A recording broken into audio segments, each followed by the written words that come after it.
Hello friends, అందరు ఎలా ఉన్నారు? మోస్ట్ అవైటెడ్ మూవీ ట్రైలర్ అయితే వచ్చేసింది. నిజంగా వస్తుంది అని చెప్పి అనుకోలేదు. అసలు ఎగ్జాక్ట్లీ నాకు 3:30కి మేలుకో వచ్చింది. ఇక వెళ్ళి అమ్మటే తలస్నానం చేసేసి రెడీగా ఉన్నాను అనమాట. ఎందుకంటే వాళ్ళు బ్రహ్మ ముహూర్తం అని చెప్పి ఇంత స్పెషల్గా ఎంత ఇంపార్టెన్స్ ఇస్తున్నప్పుడు మనం కూడా మన రామాయణానికి అంత ఇంపార్టెన్స్ ఇవ్వాలని చెప్పి యాక్చువల్లీ మార్నింగ్ కూడా చేయొచ్చు. నేను ఈ వీడియో మార్నింగ్ 7కో 8కో వేస్తా, ఆ టైంకి చేయొచ్చు. కానీ అలా కాదు కదా, వాళ్ళు బ్రహ్మ ముహూర్తంలో రిలీజ్ చేసినప్పుడు నేను కూడా బ్రహ్మ ముహూర్తంలోనే ట్రైలర్ రియాక్షన్ చేయాలని చెప్పి మీ ముందుకు అయితే రావడం జరిగింది. ఒక 2 టైమ్స్ అయితే చూసా. నాకు ఎలా అనిపించింది అనేటటువంటిది లాస్ట్లో చెప్తా. ఫస్ట్ అయితే మనం చూద్దాం. ఆదిపురుష్ ట్రైలర్లో కూడా అంతే భయ్య, ఫస్ట్ రావణ ఎంట్రీ ఉంటుంది. రావణ్ కూడా కాకపోతే అక్కడ మన ఇంద్రలోకం మీదకేమో ఈ రావణ్ వస్తుంది, అక్కడేమో సీతమ్మతల్ని అపహరించడానికి వస్తాడు. కొద్దిగా వైబ్స్ అయితే ఉన్నాయి. గ్రాఫిక్స్ ఎలా ఉంది, ఎలా చూపించారు, అండ్ పార్ట్ 2 అంటున్నారు. అవన్నీ కూడా డీటెయిల్గా చెప్తాను అనమాట. Let's dive in. Use your headphones for better experience. ఓకేనా? మాన్స్టర్ మైండ్స్ టాక్సిక్ కూడా ఇదే. బా వచ్చిండు. మ్యూజిక్ చూడండి, హర్రర్ బీజియంలో అవుతుంది. నీ కొత్త రాజు యష్ వాయిస్ అయితే డబ్బింగ్ డిసప్పాయింట్ చేయలేదు. తను వెళ్ళింది స్వర్గం మీద దాడి చేయడానికి, ఇంద్రుడి మీద దాడి చేయడానికి. అక్కడికి వెళ్ళగానే ఎవరిని అని అడుగుతున్నారు, మీ కొత్త రాజు ఫిక్స్ అయిపోయిండు, మైండ్లో ఫిక్స్ అయిపోయిండు. ఒక్కసారి రావణ మైండ్లో బలంగా ఫిక్స్ అయిందంటే ఎవ్వరు చెప్పినా వినడు. ఇది మనకి చదువుతుంటేనే అర్థమవుతుంది అనమాట. తన అన్నోళ్ళు చెప్పినా, తన తమ్ముడు చెప్పినా, తన రాజ్యం ఎవరు చెప్పినా వినడో. వన్స్ బ్రెయిన్లో ఫిక్స్ అయినంటే వెళ్ళిపోతాడు. ముందు వెనక అవతలేవుడు యువతలేవుడు అసలు అయితే చూడనే చూడడు. అది రావణ్ యొక్క క్యారెక్టర్, రావణ్ యొక్క యూనిక్నెస్. ఇంకా మొత్తానికి గేట్లు పోయినాయి, ఇరిగి పడాల్సింది. బా ఏంది ఏంది ఏంది ఆ కొట్టుడు.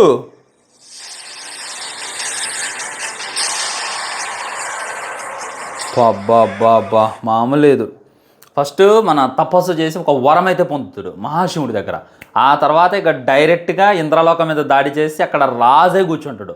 మొత్తం శవ్వాల కుప్పలు వేసుకొని ఆ సింహాసనం మీద రాజులా కూర్చొని ఇగో చెప్తాను వినండి. ఇంద్రలోకం, భూలోకం, పాతాళ లోకం ఒక్కడే రాజు.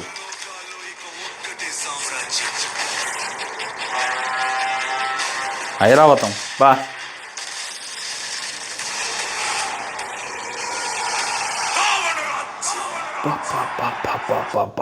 మూడు రాజ్యాలని కలిపేసిండు రావణ్. మొత్తం స్వర్గలోకాన్ని, పాతాళ లోకాన్ని, భూలోకాన్ని ఇక 3 సామ్రాజ్యాలుగా విస్తరించడం లేదు. ఇదంతా కూడా రావణ లోకం అనేటటువంటిది గుర్తుపెట్టుకోండి. మామూలు లేదు భయ్య. ఇక్కడ దాకా అయితే ట్రైలర్ ర్యాంప్ అంటే ర్యాంప్ అడిచిండు. రావణ్ ఎంట్రీ అయినా, అక్కడ బీజం అయినా, ఆ డైలాగ్స్ అయినా, స్క్రీన్ ప్రెజెన్స్ అయినా, ఆ ఐరావతాన్ని కొట్టేటటువంటిదైనా నెక్స్ట్ లెవెల్ ఉండబోతుంది. ఇదైతే నేను చెప్తాను. మీరు చెప్పారా లేదా? మన యష్ బాయ్ ఖచ్చితంగా చాలా టైం కనపడతాడు. ఫస్ట్ యష్ బాయ్ నేను ఒక 30 మినిట్సే కనపడతాను, నేను లాస్ట్కి వస్తుంది ఇది అన్నాడు. అదేం ఉండదు. భయంకరంగా జనం చూడండి మొత్తం. అసలు తన ఫ్యాన్స్ సృష్టికి ఎప్పుడు ఆపద వచ్చినా అదే మెయిన్. మనకి ఇదంతా తెలిసిందే కదా. మహాశివుడు చూసుకున్నట్లయితే వరాలు ఇచ్చేస్తాడు. ఆ తర్వాత ఆ రాక్షసులు విధ్వంసాన్ని సృష్టిస్తుంటే అప్పుడు సృష్టికి ఆపద వస్తే మన విష్ణువు చూసుకున్నట్లయితే అవతారం ఎత్తి ఆ రాక్షసుల్ని అంతం చేయటం. ఈసారి అవతారం రామ అవతారం. దాడి చేస్తున్నాయి. నా జ్యేష్ఠ పుత్రుడు అని నా మొదటి పుత్రుడు. బాబా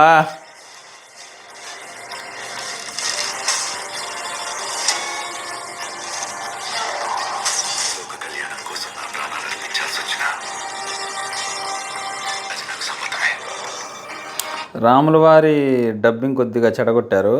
అండ్ ఇక్కడ చూసుకున్నట్లయితే తను కొన్ని అస్త్రాలు పొందుతుండు తన గురువు గారి చేత. రాముల వారి డబ్బింగ్ అయితే బాగాలేదు, ఇదైతే ఒప్పుకోవాలన్నమాట. రణబీర్కి కొద్దిగా ప్రాపర్ డబ్బింగ్ చెప్పించాల్సిందే.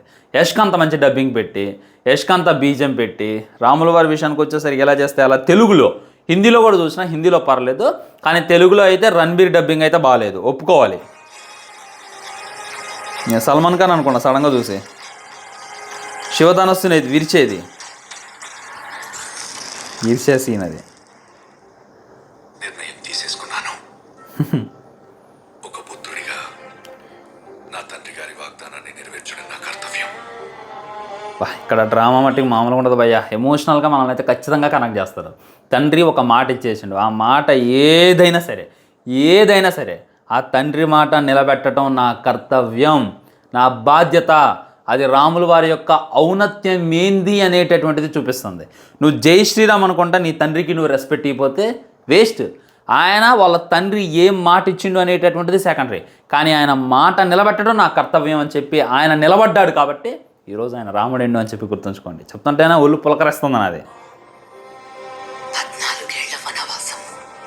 పెద్ద ఫరగబడదు తండ్రి మాట నిలబెట్టడానికి. సీతాదేవి, సాయి పల్లవి గారు అరుపులే థియేటర్లో మన తెలుగు థియేటర్లో. సాయి పల్లవి గారి ఒరిజినల్ వాయిస్.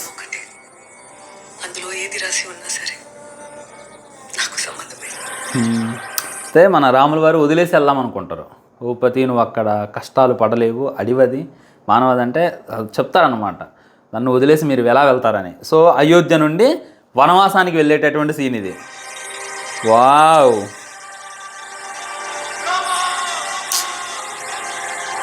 Goose bumps. ఈ మామూలు లేదుగా ఈ విజువల్స్ ఇవన్నీ. ఇది స్వర్గం మేబీ. మళ్ళా ఫైట్స్, రావణ కనపడుతుందంటేనే దద్దలాడుతుంది స్క్రీను, అదైతే ఒప్పుకోవాలి. యష్ బాయ్ అయితే అసలు రావణ్ క్యారెక్టర్లో జీవించేసిండు, దాంట్లో డౌటే లేదు. శూర్పణఖ మామూలుగా నడుచుకుంటూ వస్తుందని విన్నా నేను. శూర్పణఖ ముక్కు నరికేటటువంటి సీను, తను మిమ్మల్ని వ్యామోహిస్తాను. లైక్ రాముల వారిని చూస్తే ఎవరైనా సరే మెల్ట్ అవ్వాల్సిందే. ఇంత అందగాడు ఇక్కడున్నాడు ఏందని చెప్పి వెళ్ళి చెప్తుంది. ఆ తర్వాత తను సీతమ్మ వారి మీద దాడి చేయబోతుంటే ఆ టైంలో మన లక్ష్మణుల వారు చూసి ఆ ముక్కునైతే నరికేస్తారు. అక్కడ నుండి వెళ్ళిపోయి రావణ్కి కంప్లీట్ చేస్తుంది. ఇదే ఈ సినిమా యొక్క టర్నింగ్ పాయింట్, రామాయణం యొక్క యూ టర్ను. పెద్ద గొడవైన ఒక ఆడదన్న వల్లే.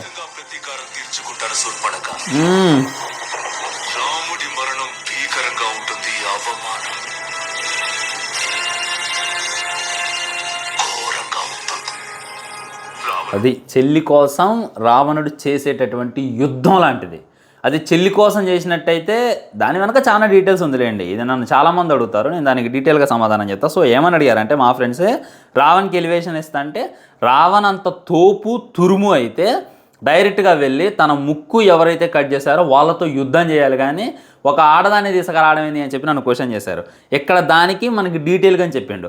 రాములు వారి ప్రాణం తీయటం కాదు, మరణం తీయడం కాదు, అవమానించటం మెయిన్ అని చెప్పి రావణుడి యొక్క మెయిన్ ఉద్దేశం. సో 10 తాళ్ళు కదా అహంకారం, జస్ట్ చంపేస్తే ఏమొస్తుంది, ముల్లో కాలు చెప్పుకోవాలి, అవమానం అనేటటువంటిది తనకు రావాలని చెప్పి కోరుకుంటు. సో తన చెల్లికి చేసినటువంటి అవమానం తనకి జరగాలి అని చెప్పి తను కోరుకుంటు కాబట్టి ఇలా చేసినావు అని చెప్పి గుర్తుంచుకోండి. కాలంటే వెళ్ళి యుద్ధం చేసేవాడే, ఇంద్రలోకం మీద యుద్ధం చేసినా ఇంకా చేయగలరు, కానీ అది కాదు మెయిన్ థీమ్. ఈ సినిమా యొక్క మెయిన్ థీమ్ రావణ్ యొక్క మైండ్ సెట్ వేరని చెప్పి గుర్తుంచుకోండి.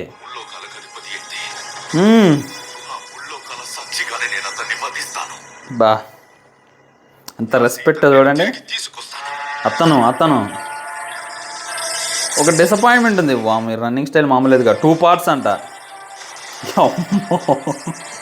Raavan rule revenge. Oh Rama born to protect and between them Garuda. ఓ నాయనో, గ్రేటెస్ట్ స్టోరీ మీ కైండ్.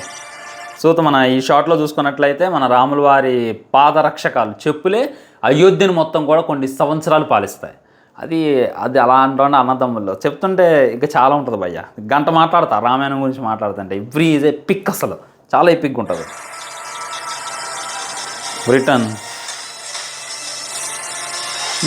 యుద్ధం, ఇంద్రజిత్తు యుద్ధం అనుకోండి. ఇది మ్యూజిక్ బై AR రెహమాన్. సీతాదేవికి కూడా మంచి ఎలివేషన్ సీన్స్ అయితే పెట్టారు. మరి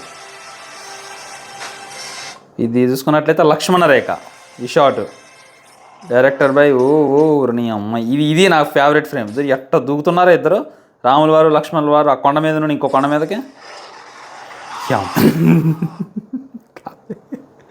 సింహానికే ఉత్సవం పోసుకుంటుంది. రావణ్ బాయ్ అది పిల్లు అనుకున్నావా, పెద్ద పుల్లు అనుకున్నావా, అంటే ఆగిపోతుంది. అది దానికి షవర్ అవుతుంది, మాకే షవర్ అవుతుంది. అదంతా Ramayana, our truth, our history, our mythology. కుంభకర్ణుడు బా.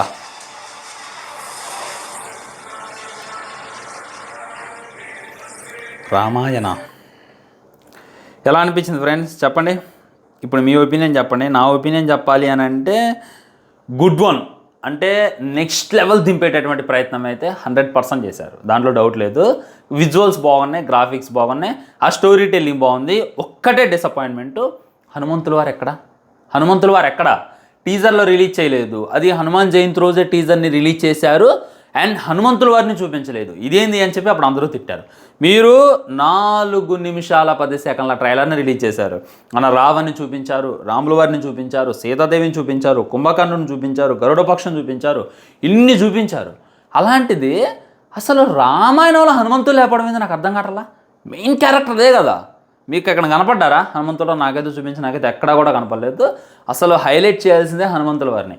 రామాయణం ఎక్కడ వినపడుతున్నా అక్కడ వచ్చి కూర్చుంటారు హనుమంతుల వారు. అలాంటిది మీరు ఇంత పెద్ద ట్రైలర్ని రిలీజ్ చేసి అందులో హనుమాన్ని పెట్టకపోవడం అనేటటువంటిది రియల్లీ డిసప్పాయింట్మెంట్.